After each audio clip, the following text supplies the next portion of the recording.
Let's have a discussion on the very important topic. This is particularly relevant for the paper 2 and paper 4, the Sikkim disqualification case. First of all, go about the basics of this. What was the real case? With the Sikkim CM, Mr. Prem Singh Tamang case, there was the person used to be a animal husbandry minister in the period 1996 and 97.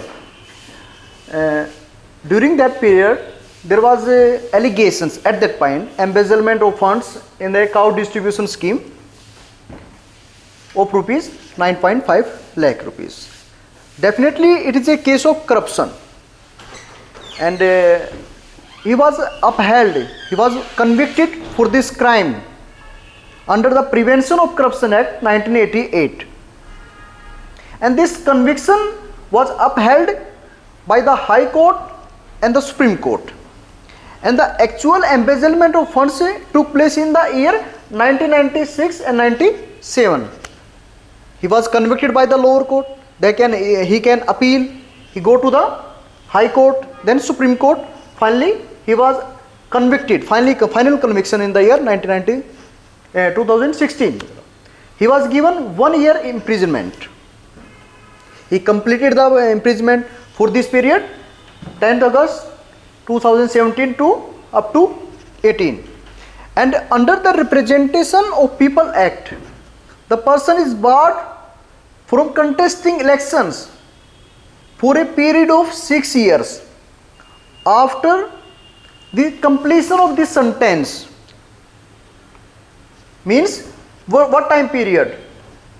Up to from this 2018 to 2024. Means this excluding this period, 6 years period for the disqualification of the person.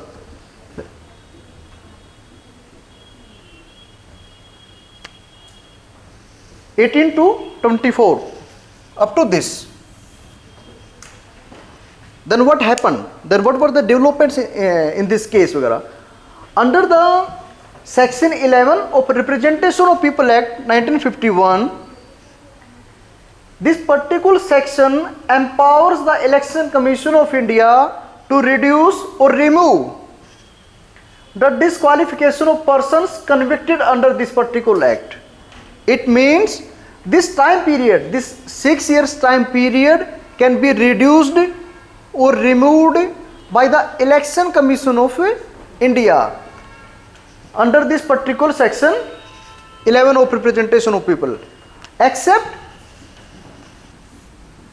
convicted under the section 8A, that amounts to the corrupt practices.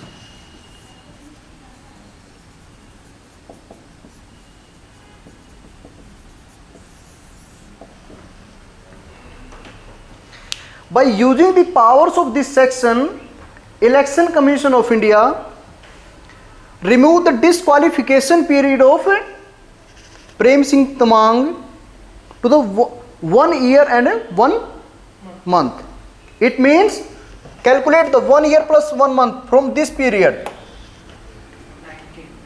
It means 10 September 2019. And ironically, let's have a different aspect on this. What was the political developments in the Sikkim this year? This point. In April 2019, elections were held. Yes, sir. It's okay? Yes, sir. And Sikkim Krantikari Morcha, that also an ally of the BJP, won the elections. Yes, sir. And this party elected Prem Singh Tamang as the leader of their party that won the elections. But Prem Singh Tamang did not contest the elections because he was disqualified in this corruption case. Then what happened? On 27th May, he took oath as the CM. He was not the member of the Legislative Assembly of the Sikkim, but he took oath as the CM of the Sikkim state. again, he has to contest the elections. He has to be member of the Legislative Assembly within the 6 months. That is the constitutional provisions.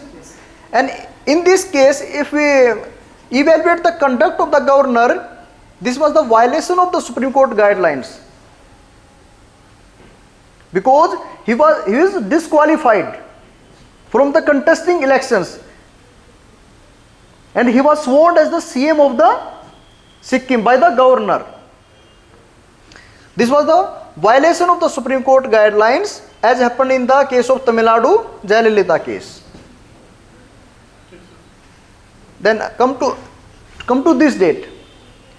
This period was reduced up to the 10th September, and 11th September was the last date of nomination, ironically. Getting the point? And he contested the elections, won, and became the CM of this. Now, what is important in the whole this case? It is, you have to analyze this perspective from the ethical perspective. In this case, if you evaluate the actions of the Election Commission, action is legal action. He is empowered under the Section 11 of the Representation of People Act. Can you say that the actions of the Election Commission is ethical? No, sir. It's not ethical. And what about the moral or ethical stance of the political parties on the criminalization of politics?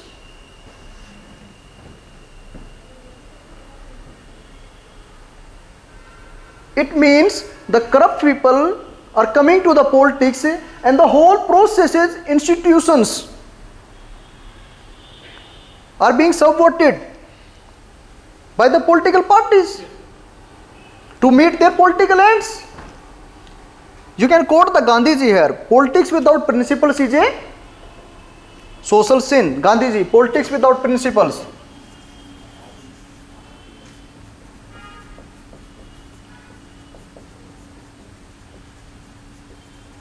And in this case, you can identify the stakeholders. You can evaluate the conduct of the governor, legality of the action, as well as the ethicality of the action. You can evaluate. Definitely the conduct of the governor, that is a violation of the Supreme Court guidelines in the previous year case. Then again, conduct of the Election Commission of India, conduct of the political parties, and also raises question on the independence and impartiality of the Election Commission of India. So there is a big loophole in this. The election commissioner, after retirement, get a job in. Yeah, that is also regarding the independence of the Election Commission of India.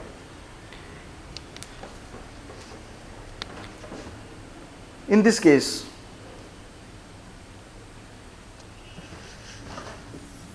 and now there is a demands कि Election Commission of India should be barred from exercising the powers under the Section 11 of the Representation of People Act, and the petitions PIL have been filed in the Supreme Court on the constitutionality of the Section 11 of Representation of People Act. You can use this content in paper 4 and as well as paper 2. And while answering in the paper 2 too, you can write the ethical dimensions of the answer too. Okay? This is basically related to the ethical governance. So regarding this, the first time guideline provided in this Jayalalitha case. Jayalalitha case, the first time guidelines were provided.